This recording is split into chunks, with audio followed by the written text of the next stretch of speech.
ദേശീയപാത നിർമ്മാണത്തിനായി കായംകുളം കായലിൽ നടക്കുന്ന മണൽ ഖനനവുമായി ബന്ധപ്പെട്ട് മന്ത്രി എം ലിജുവിന്റെ അധ്യക്ഷതയിൽ യോഗം ചേർന്നു. കായൽ തീരത്തിനോട് ചേർന്ന് ഡ്രഡ്ജിംഗ് ചെയ്യുന്നതിന്റെ ദൂരപരിധി 150 മീറ്റർ പാലിക്കുന്നുണ്ടെന്ന് എക്സിക്യൂട്ടീവ് എഞ്ചിനീയർ ഉറപ്പുവരുത്തുന്നതടക്കമുള്ള തീരുമാനമെടുത്തു.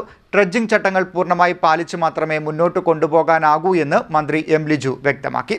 കായംകുളം കായലിലെ മണൽ ഖനനവുമായി ബന്ധപ്പെട്ട് സഹകരണ എക്സൈസ് വകുപ്പ് മന്ത്രി എം ലിജുവിന്റെ അധ്യക്ഷതയിൽ കായംകുളം PWD റെസ്റ്റ് ഹൌസിൽ യോഗം ചേർന്നു.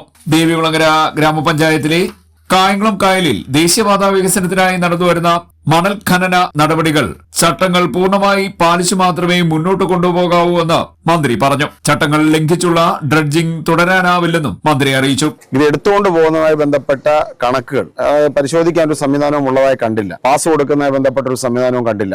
ഇതുവരെ കൊണ്ടുപോയ മണ്ണിനെ സംബന്ധിച്ച് വളരെ വേഗമായ ഒരു കണക്ക് 85,000 ക്യൂബിക് മീറ്റർ എന്നുള്ള ടൺ എന്നുള്ളതാണ് കണക്കെങ്കിലും അതിനൊരു വ്യക്തത ഉണ്ടായിരുന്നില്ല. കൂടാതെ അതുവഴി അമിത വേഗത്തിൽ വാഹനങ്ങൾ കടന്നു പോകുന്നത് കുട്ടികൾക്കും യാത്രക്കാർക്കും അപകടമുണ്ടാക്കുന്നുള്ള കാര്യങ്ങൾ അവിടെ ഉയർന്നു വന്നു. റോഡ് തകർന്നു, ഓട ഇല്ലാതായി. ഈ പ്രശ്നങ്ങളൊക്കെ മുൻനിർത്തിയിട്ട് അതിനെ തുടർന്ന് നമ്മൾ എടുത്തൊരു തീരുമാനം ഇതാണ്. ഒന്ന്, ഡ്രഡ്ജിംഗ് നിയമാനുസൃതമായി നടത്തണം. കരയിൽ നിന്ന് 150 മീറ്റർ അകലെ മാത്രമേ ഡ്രഡ്ജിംഗ് നടക്കാൻ പറ്റുകയുള്ളൂ. ഇനി മുതൽ അവിടെ ഓടുന്ന വാഹനങ്ങളുടെ അളവ് കൃത്യമാക്കി എണ്ണം കൃത്യപ്പെടുത്തി എന്നാണ് ഇനി ആവശ്യമുള്ള മണ്ണെടുത്ത് തീരുന്നതിന് കൃത്യമായ ഒരു ഡേറ്റ് തീരുമാനിക്കുക. ആ ദിവസം വരെ മാത്രമേ ഡ്രഡ്ജിംഗ് പറ്റുകയുള്ളൂ എന്നൊരു തീരുമാനമെടുത്തു. റോഡും മറ്റ് അനുബന്ധ സൗകര്യങ്ങളും നന്നാക്കി കൊടുക്കേണ്ട ഉത്തരവാദിത്വം ഡ്രഡ്ജിംഗ് കമ്പനിക്കാണ് എന്ന് നിശ്ചിതപ്പെടുത്തി. ഇതുവരെ നടന്ന ഡ്രഡ്ജിംഗുമായി ബന്ധപ്പെട്ട എന്തെങ്കിലും പാരിസ്ഥിതിക ആഘാതങ്ങൾ ഉണ്ടായിട്ടുണ്ടോ എന്നുള്ളതിനെ കുറിച്ച് പഠിക്കുവാൻ ഇറിഗേഷൻ വകുപ്പ് പരിസ്ഥിതി വകുപ്പിന് കത്ത് നൽകാനായി തീരുമാനിച്ചിട്ടുണ്ട്. സ്ഥലം MLA എന്ന നിലയിൽ ഞാനും അത് സംബന്ധിച്ച കത്ത് പരിസ്ഥിതി വകുപ്പിന് അതുമായി ബന്ധപ്പെട്ട വകുപ്പുകൾക്ക് നൽകി പാരിസ്ഥിതിക ആഘാത പഠനം നടത്താൻ തീരുമാനിച്ചിട്ടുണ്ട്. ജനങ്ങളെ ഭീഷണിപ്പെടുത്താൻ ഒരാളെയും അനുവദിക്കില്ല. ജനജീവിതത്തെ തടസ്സപ്പെടുത്താൻ ഒരാളെയും അനുവദിക്കില്ല.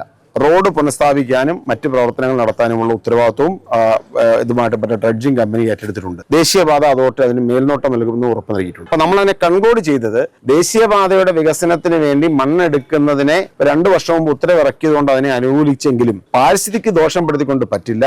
ജനജീവിതത്തെ ബാധിക്കുന്ന തരത്തിൽ പറ്റില്ല. ഏതെങ്കിലും തരത്തിലുള്ള നഷ്ടം പഞ്ചായത്തിനുണ്ടാകുമ്പോൾ അത് പരിഹരിക്കാനുള്ള ഉത്തരവാദിത്വം കായൽ തീരത്തിനോട് ചേർന്ന് ഡ്രഡ്ജ് ചെയ്യുന്നതിന്റെ ദൂരപരിധി 150 മീറ്റർ പാലിക്കുന്നുണ്ടെന്ന് എക്സിക്യൂട്ടീവ് എഞ്ചിനീയർ ഉറപ്പുവരുത്തണമെന്നും യോഗത്തിൽ തീരുമാനമായി. ഡ്രഡ്ജ് ചെയ്ത മണ്ണ് കൊണ്ടുപോകുന്നതിനായി നിലവിൽ പഞ്ചായത്ത് അനുവാദം കൊടുത്തിരിക്കുന്ന റോഡുകൾ മാത്രമേ ഉപയോഗിക്കാൻ പാടുള്ളൂ.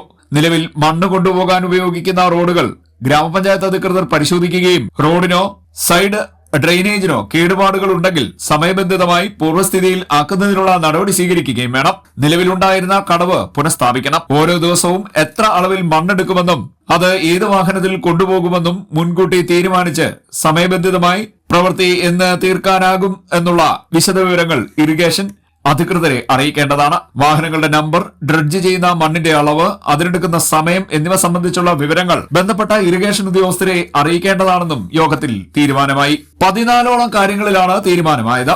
യോഗത്തിൽ ദേശീയപാത ഉദ്യോഗസ്ഥർ, ജനപ്രതിനിധികൾ, വിവിധ രാഷ്ട്രീയ കക്ഷി നേതാക്കൾ, പരാതിക്കാർ, ജലവിഭവ വകുപ്പ് ഉദ്യോഗസ്ഥർ എന്നിവർ പങ്കെടുത്തു. CDNet news, Kayamkulam.